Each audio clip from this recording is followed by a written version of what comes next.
इस कार्यक्रम के पुण्यार्जक हैं स्वर्गीय श्री विजय कुमार जी पहाड़े, श्रीमती ललिता देवी पहाड़े धर्मपत्नी, पुत्र पुत्रवधू कमल ऋतु विमल पूजा रितेश कनिका, पुत्री दामाद प्रीति सचिन, पौत्री दामाद कृतिका डोमेश, पौत्र कनिष्क द्रव्य, पौत्रियां खुशी सानवी प्रत्युषी, द्विती आहना एवं समस्त पहाड़े परिवार, jubilee hills Hyderabad. Firm Vijay Kumar Kamal Kumar Vimal Kumar Ritesh पहाड़े, Shalimar roller flour mill, premium quality आटा मैदा। यानी उन महावीर भगवान का ही नहीं पता कहाँ जन्मे, पता नहीं कौन था। भैया सासू की बिटिया के माता पिता का नाम याद है? सब याद है, लेकिन जिनके नाम से हम जन्मे हैं उनके पिता, उनके बारे में पूछो तो पता ही नहीं है। कैलाश भैया, आपके बेटे बहू को सबको पता होगा कि पिताजी 43 वर्ष के हो गए, सत्य ना? और हमने पूछा महावीर भगवान कितने वर्ष के हो गए, कितने वर्ष के थे? यानी कुछ नहीं पता। इसलिए बचपन में ही सिखा दिया जाता था, माँ पाठशालाएं तो भेजते ही नहीं, हम खुद ही नहीं गए। अब तो जो है ऐसा कह के अपनी भैया ये सब सीख गए हैं, जो है सो है। हाँ, 12 साल पहले सीखे थे और फिर से वो जागृत हो गया, जो है। भैया जब ये गलत काम करो तब ऐसा मत कहा करो, जो है सो है। जब अपने ऊपर कोई कष्ट आए और वह जीता ना जाए तब कहना जो है। हाँ, नहीं तो हमने बोला हम नहीं सुधरेंगे तो ये कहते जो है। ऐसा ही हो गया है ना मनीष? कुछ कर सकते हो पुण्य कमाने का सबसे बड़ा अवसर, कुछ नहीं, भावों को बदल दो राहुल। आज से प्रतिदिन बेटा कोई तुम्हें मना कर सकता है लेने के लिए दीक्षा, तो क्या तुम्हारे भावों को भी रोक सकता है? पंडित जी कभी मत लेना दीक्षा। क्या भावों से भी दीक्षा नहीं ले सकते? कभी भावों से अपने आप को भगवान नहीं बना सकते? किसने बोला लेना? कभी मत लेना। लेकिन महापुण्य का अर्जन क्यों छोड़ते हो पवन भैया? आप तो पक्की बात है हम कर लोगे, हमें पता है। ठीक है ना भवनलाल जी, आपके साथी हैं और आपको भी करना है। गुरु की सेवा कब तक करते रहोगे? सेवा करवाने के लिए गुरु मत बनना।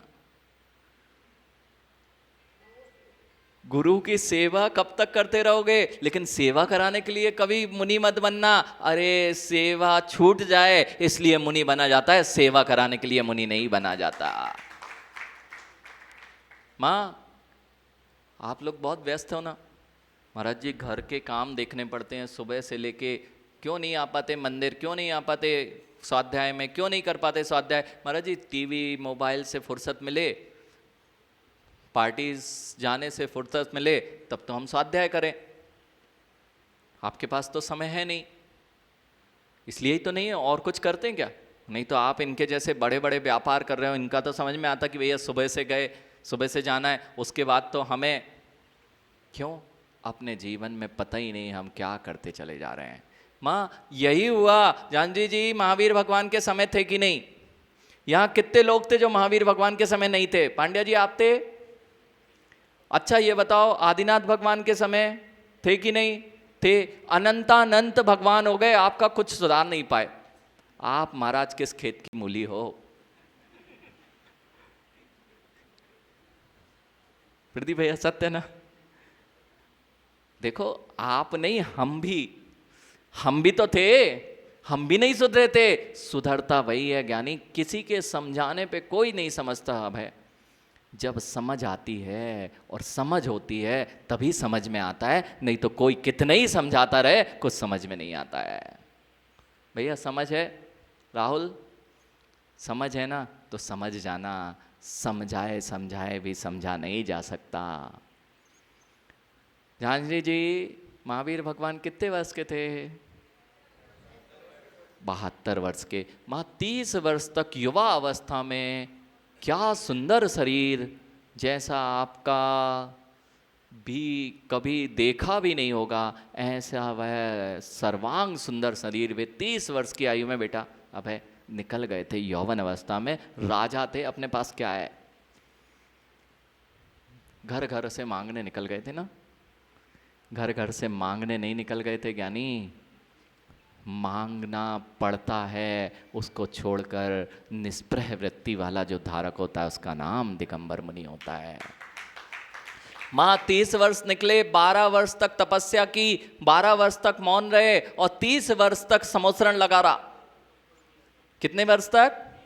लेकिन हम नहीं जा पाए। क्यों? महाराज जी आप 4 महीने रुके, आप तो रुके ही हो, हमें तो अपना काम देखना है। ऐसे ही जब आप वहाँ भी काम देख रहे थे और कर्म भूमिया में थे, अपने कर्मों की व्यवस्था बना रहे थे कि महाराज जी यहाँ से आचार्य भगवान महाराष्ट्र में विराजमान हैं, हम कैसे जाएंगे, घर व्यापार कैसे छूटेगा। वे आचार्य महाराज चाहे विराग सागर हो चाहे विद्यासागर हो, वे छत्तीसगढ़ में थे, हम तो काम में ही फंसे रह गए, उनके दर्शन नहीं कर पाए। ऐसे ही वे 30 वर्ष तक विराजमान थे महावीर भगवान, हम काम में ही फंसे रह गए, दर्शन नहीं कर पाए। माँ 30 वर्ष तो बहुत कम है, महाराज जी तो है ही ना, मंदिर तो है, कहाँ जा रहा है, कर लेंगे धर्म, अभी तो आयु भी शेष है। आशीष 1 लाख पूर्व, माँ 1 पूर्व में अब सुन लो कितने वर्ष होते हैं। 1 युग में 5 वर्ष, 7 वर्ष में 100 वर्ष, 1 पूर्व में 70,56,000 करोड़ वर्ष। कितने भैया? टैंकर में पानी आ सकता है कि नहीं? ट्रेन में, समुद्र में से निकाल लोगे ट्रेन भर पानी तो कुछ कम होगा क्या? ज्ञानी कोई बड़ी आयु नहीं थी, अपनी विशाल बुद्धि को लेके देखो, अनंत बार मैंने ऐसी आयु को प्राप्त किया, असंख्यात वर्षों की आयु मैंने देवों में प्राप्त की और हर काल में मैं इस तरह से कार्य करता रहा। यानी समझ में आ रहा है? माँ कितना 70,56,000 करोड़ वर्ष में आप क्या कर रहे थे? महाराज जी हम घर की व्यवस्था बना रहे थे, बच्चों के मल को उठा रहे थे, घर की नाली साफ कर रहे थे, घर के बर्तन मांज रहे थे, घर में चूल्हा चौका करने से फुर्सत मिले तब तो प्रवचन सुनने जा पाते, इसलिए तो आज हम यहाँ बैठे हुए हैं। एक बार सुन लेता ना कोई ज्ञानी समोसरण में जाके, वो पंचम काल में नहीं आता। एक बार सुना था ना मारीची के जीव ने, उसी काल से वह भी चला गया। भैया जो एक बार समोसरण में, कितनी बार अनंत 24 निकल गई कैलाश भैया, हम जन्म महोत्सव मनाते रह गए लेकिन कभी प्रभु के चरणों में नहीं पहुंच पाए। माँ अब भगवान तो नहीं आएंगे, भगवान तो नहीं मिलेंगे, लेकिन सूखी नदी मिले। झांझी जी, आशीष, कहीं सूखी नदी और पानी प्यास लगी हो, सूखी नदी होगी तो क्या होगा? तालाब सूख चुका है तो क्या होगा? प्यासे लौटना पड़ेगा? बिल्कुल नहीं लौटना पड़ेगा ज्ञानी। सूखी नदी जरूर है, थोड़ा सा गड्ढा करना पानी मिल जाएगा। ऊपर से सूख चुकी है लेकिन थोड़ा गड्ढा करना मिल जाएगा। ऐसे ही आज वर्तमान में हमें अरहंत परमेष्टि, केवल ज्ञानी, अवधि ज्ञानी, मुनिराज नहीं देख रहे हैं। नदी सूख चुकी है पंचम काल में, कोई बात नहीं, वापस लौटने की आवश्यकता नहीं है, थोड़ा और खुदाई करना, ये दिगंत दिगंबर मुनिराज मिल जाएंगे, उनसे अपनी तृप्ति कर लेना। भैया ऊपर का पानी नहीं है लेकिन पानी वही है जो ऊपर था। जो आज केवली भगवान नहीं है वह पानी नहीं दिखाई दे रहा मनीष, लेकिन उन्हीं की वाणी आज इन निर्ग्रंथ मुनियों के मुख से सुनाई दे रही है। अपनी प्यास बुझा लो।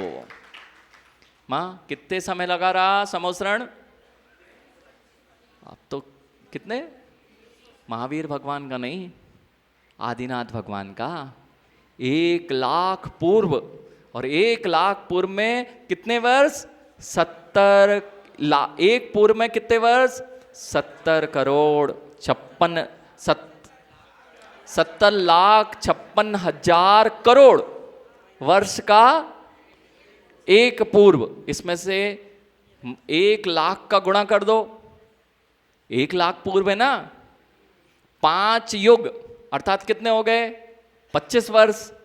5 युग, 1 युग में 5 वर्ष तो 25 वर्ष। ऐसे 1 लाख पूर्व और 1 पूर्व में 70,56,000 करोड़ वर्ष, और 1 लाख गुणित 70,56,000 करोड़ वर्ष। महाराज तो बैठे ही हैं, जैसे मंदिर तो बना ही है, चले जाएंगे क्या, अभी पहले घर की व्यवस्थाएं तो बना लें। ऐसे ही ज्ञानी हम सब ऐसे अनंत तीर्थंकर अनंत काल तक हमारे पास मिलते रहे। स्वर्गों में गए तो 20 तीर्थंकर बैठे थे, कभी भी जा सकते थे, लेकिन अभी तो भैया जिसके सर्वांग सुंदर देवियां हों वे तो फंसेगा ही फंसेगा बेचारा। युवा किस में फंसते हैं, और सब युवा रहे हैं, किसी और की तो बात ही नहीं करें, यानी किस में फंसते हैं, वे तो भैया जैसी आपके यहाँ एक भी नहीं है उनके यहाँ देवियों में फंसे बैठे रहे। बे जाने की सामर्थ्य अभी जाते और सीमंदर स्वामी में के समोसरण में चले जाते। ऐसे अनंत बार मैंने स्वर्गों के सुखों को भोगा, असंख्यात वर्ष की आयु भोगी, फिर भी वहाँ भी मुझे भोगों के भोग में सुख जब मिलता है तो अब कहाँ धर्म याद आता है। सुख बहुत हो ना तो धर्म विलीन हो जाता है। यानी इसलिए अभी भी समझ जाओ, अभी भी समझ जाओ, अभी समझ जाओ, अभी समझ जाओ, नहीं तो अनंत काल पुनः वह घड़ी का कांटा घूम रहा है, घूम रहा है, घूमता रहेगा। कब से घूम रहा है, इसमें तो सैल से घूम रहा है, लेकिन अवसर्पणी और उत्सर्पणी काल के है चक्र, इसी का नाम माँ जो आप सुन रहे हो ना, ये 12 भावनाएं सुन रहे हैं, और 12 भावनाओं में पंच परावर्तन किसे कहते हैं, इस बात को आप सुन रहे हैं। पंच परावर्तन में काल परावर्तन क्या होता है, द्रव्य परावर्तन, क्षेत्र परावर्तन, काल परावर्तन, भाव परावर्तन और भाव परावर्तन। तो काल परिवर्तन में मैंने कोई भी ऐसा काल नहीं है जहां मेरा जन्म और मरण ना हुआ हो। भाव परावर्तन में ऐसी कोई भी पर्याय नहीं है देवों की, नारकियों की, त्रियंचों की, जिस भाव की पूरी पूरी आयु, जितनी छोटी आयु से लेके बड़ी आयु तक मैंने सबको भोगा है, लेकिन आज तक जो भाव नहीं किए हैं उन भावों को कभी नहीं भाया है, इसलिए इस चक्र से कभी बाहर नहीं आया हूँ। किसी किसी को जगदीश भैया ये पता ही नहीं होता कि संसार चक्र होता है, मरण हुआ तो हम गए, यानी इसलिए तो इस संसार में कहा ही गया है संसार चक्र। अब समझ में आया ये चक्र का क्या अर्थ है। 4 गतियों में भैया दुकान और घर, कितनी चक्कर लगा लिए, दुकान और घर के जितने चक्कर लगाए ज्ञानी, ऐसे ही 4 गतियों में कितने चक्कर लगा लिए, इस जीव को उसकी गणना ही नहीं है। फिर भी पंचम गति की अभिलाषा, नया डेस्टिनेशन है ना, डेस्टिनेशन वेडिंग में जाना है, नया डेस्टिनेशन, वहाँ नहीं घूमे। अरे ज्ञानी आपके घर में जो गटर है ना वो भी घूम के आए हो, वहाँ जन्म लेके और अनंत काल उसमें निकाल के आए हो, अब कौन सा घूमने का क्षेत्र है। ये है पंच परावर्तन। आई बात समझ में। इसलिए 12 भावनाएं समझना चाहिए। आपने जो भाव नहीं भाया बेटा राहुल, बस यही भाव नहीं बनाया कि अपने आप को कभी मुंह नहीं देख पाऊँ। आज से बनना मत बनना, मत बनना मत बनना, हस्ताक्षर करके दे दो यहाँ कि हम नहीं बनेंगे, लेकिन भाव तो बना लो। उसमें कौन से पैसे लग रहे हैं, कमाई तो हो रही है, कमाई होना प्रारंभ हो जाए तो सारी कमाई होना प्रारंभ हो जाए। पुण्य की कमाई जिसके पास रखी है ज्ञानी, उसकी सारी कमाई है, और पुण्य की कमाई नष्ट करते गए तो कमाई रखी रह जाएगी और मात्र जीव चला जाएगा और पापों के फलों को भोगता रहेगा। इसलिए अपने जीवन में पंच परावर्तन को समझें और अपने भावनाओं को उत्कृष्ट बनाएं। इसलिए ये भावना भाई जाती है, ये ग्लानि आने के लिए नहीं बेटा, मार्ग प्रदर्शित करने के लिए 12 भावना है। कि मैं कई बार भैया सुबह उठे तो महोत्सव मनाओगे क्या, 1 नंबर गए तो महोत्सव मनाना, 2 नंबर जाओ तो महोत्सव मनाना। अरे ज्ञानी जो कार्य बार बार किया उसके लिए क्या महोत्सव मनाना, बार बार जन्मा हूँ, बार बार मरण को प्राप्त हुआ हूँ, अब महोत्सव मने तो पवन भैया ऐसा मने कि मरण और जन्म की यह प्रवृत्ति ही खत्म हो जाए। ऐसा मरण यदि हो गया उसका मृत्यु महोत्सव मनाना। जगत में प्रत्येक जीव सत्यता को खोजना चाहता है। आखिर ये संसार क्या है, संसार की वास्तविकता क्या है, संसार कब तक है और संसार में इसका विनाश कब होगा। ऐसे अनेक अनेक प्रश्न मानव मस्तिष्क में सदा से ही विराजमान रहे। ऐसी अनेक जिज्ञासाएं, संसार किसने उत्पन्न किया और संसार कब विनष्ट हो जाएगा। ये संसार विनष्ट हो जाए तो हम कहाँ रह जाएंगे। अध्यात्म जगत और दर्शन शास्त्रों में जब आत्मज्ञान की बात कही गई, तब यह कहा गया कि जिस दिन जीव को आत्मज्ञान हो जाएगा उस दिन इसका संसार विनष्ट हो जाएगा। अब यदि आत्मज्ञान होने से आध्यात्मिक ग्रंथों के अनुसार यदि संसार नष्ट हो जाता है और जो सत्य है वही नष्ट हो जाएगा, तो आपकी सत्ता कहाँ रह जाएगी? तो फिर ये क्यों कहा गया कि संसार जो है वह नष्ट हो जाएगा? इसके क्या मतलब, इससे क्या मतलब निकल सकता है कि संसार नष्ट हो जाता है? संसार आत्मज्ञान हुआ, यदि मुझे अपना विवेक जागृत हो गया है तो मेरा संसार नष्ट हो जाता है? ऐसा क्या हो जाता है जिसमें जीव कहता है कि संसार नष्ट हो गया? जीव जगत में जो भी हैं, दो ही चीज़ें दिखाई देती हैं, एक सृष्टि है, दूसरी दृष्टि है। दृष्टि और सृष्टि, और इस दृष्टि और सृष्टि का बड़ा बहुत गहरा संबंध है। जगत और जीवन का जैसे संबंध है, जगत में जो लोग हैं वह जी रहे हैं, लेकिन ये नहीं पता कि मेरा जगत के साथ क्या संबंध है। टोंगिया जी, जीवन जी रहे हैं, लेकिन जिस जगत में हम जी रहे हैं, जिस सृष्टि में हम जी रहे हैं, जिस संसार में हम जी रहे हैं, उसके साथ मेरा क्या संबंध है, इस बात को आज तक विचार नहीं किया।